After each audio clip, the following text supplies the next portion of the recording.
ہر تنگی کے بعد کشادگی ہے، ہر تنگی کے بعد کشادگی۔ دو چار آیات جو ہے نا یہ انتہائی کرب اور دکھ میں سہارا دے، انتہائی کرب۔ And I know people who are very romantic about things, for them it's a word of guidance. کہ مبتلا عشق کو جو تسبیح کام دیتی، مبتلا عشق یہ اقرب کی گرفت ہوتی ہے، کیکڑا دیکھا یہ دل پہ اس طرح قبضہ کرتا ہے جیسے کیکڑا، ہر طرف اس کی شاخیں جا رہی ہوتی، دل بیچارہ ہر طرف سے ایک ہی فیلنگ دماغ کو بھیجا، دماغ کے سارے سیل جو ہے نا چھت پر اسی چکر میں، بازار میں اسی چکر میں، ٹوائلٹ میں اسی چکر میں، بیچاروں کا پیٹ خراب ہوا، طبیعتیں خراب ہوئی، دل ڈوب رہا ہے کیونکہ محبت نے اس پہ قبضہ پایا ہوا۔ تو ایسے عالم میں اگر کوئی تصویر تمہیں کام آئے گی تو لا حول ولا قوت الا باللہ۔ اگر ایسے عالم میں جو طبیعت پہ ایسی رومانٹک گرفت ہو تو اگر کوئی تصویر تمہیں کام آئے گی تو لا حول ولا قوت الا باللہ۔ وجہ پوچھو،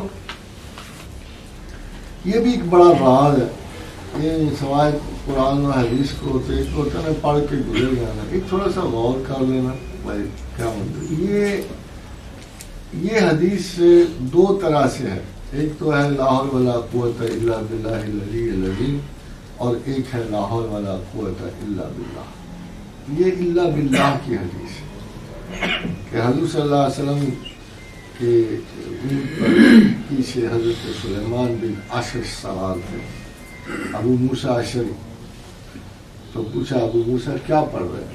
فرمایا یا رسول اللہ لا حول ولا قوت الا باللہ پڑھ۔ لوگ کہتے ہیں اس وقت یہ بڑی حیرانی کی بات ہے، یہ انتہائی احمقانہ اور بیوقوفانہ کی بات ہے جو آج کل کے ایکڈیمیشنز کہتے ہیں اس وقت تو تسبیح نہیں پڑھتے، مگر حقیقت یہ ہے کہ اس وقت اتنی بڑی جا رہی تھی کہ کوئی کسی کو بتانے والا ہی نہیں تھا، ہر آدمی جو پڑھ رہا تھا خدا کی، بلکہ بعض اصحاب کی تو آیت تھی کہ جو قرآن کی آیت کسی کو پسند آ گئی نا صبح شام وہی پڑھتے رہتے، صبح شام وہی پڑھتے۔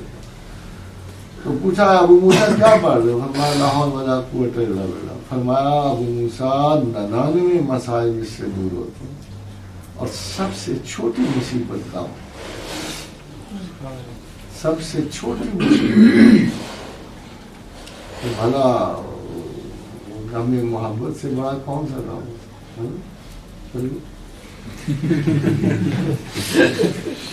اسی طرح دیکھو یہ دعا میں نے خود اپنی ذات پہ اس کو بہت مرتبہ آزمایا۔ جب کسی چیز کے آثار ہوتے ہیں سچویشن آپ کے اس آثار کو مضبوط کرتی ہے، باہر کی سچویشن آپ کے انر سیلف کو نا پریشر ڈال رہی ہوتی ہے۔ فار ایگزامپل کہ آپ کو ایک قسمت اور بدقسمتی کا واقعہ پیش آ گیا نا، آپ وہاں رکتے نہیں ہو بلکہ آپ کی امیجنیشن سے آگے چلے جاتے، شادی ایسے ہی ہوگا، آگے بڑھ کے اس سے بدتر ہو جائے۔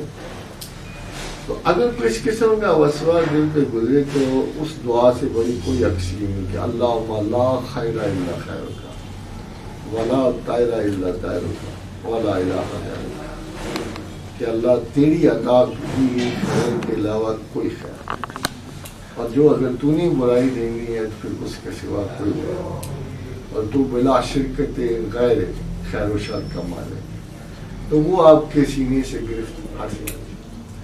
جو دنیاوی معاملات ہیں جیسے اللہ تعالیٰ نے قرآن میں کہا وَلَنَبْلُوَنَّكُمْ بِشَيْءٍ مِّنَ الْخَوْفِ وَالْجُوعِ وَنَقْصٍ مِّنَ الْأَمْوَالِ وَالْأَنفُسِ وَالثَّمَرَاتِ، زندگی کے معاملات کے، نوکریوں چاکریوں کے، روٹی پانی کے جھگڑے، یہ تھوڑی ٹینشن ایسی کریٹ کرتے ہیں کہ اس میں کوئی سراغ مل ڈالے، مگر پھر اللہ نے اس کا حل بتا دیا وَإِذَا أَصَابَتْهُمْ مُصِیبَةٌ، کہ اگر اس قسم کی کوئی پرابلم آ جائے قالوا اِنَّا لِلَّهِ وَإِنَّا إِلَیْهِ رَاجِعُونَ، تو جب اس قسم کا خطرہ پیش ہو، طویل ہو، تنگی والا ہو، تو اِنَّا لِلَّهِ وَإِنَّا إِلَیْهِ رَاجِعُونَ کی تسبیح آپ کو کام آئے۔ اور یہ بعض اوقات گھنٹوں میں، بعض اوقات دنوں میں، بعض اوقات مہینوں میں یہ آپ کے مسائل ضرور حل کر دیں.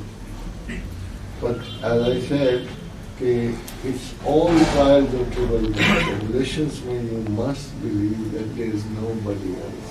Nobody else. جہاں آپ کا رخ چلا گیا نا دوسری طرف، وہاں معاملات ڈلے ہو جائیں. اپنے سے دور رکھو ایمان کو، اپنی بلا کو نہ شریک کرو، وہ عقلی معاملہ. میں کسی بھی حال میں ہو سکتا ہوں، اچھے برے میں، مگر ایمان کا واسطہ عقل سے، اس میں نہ گڑبڑ کرو.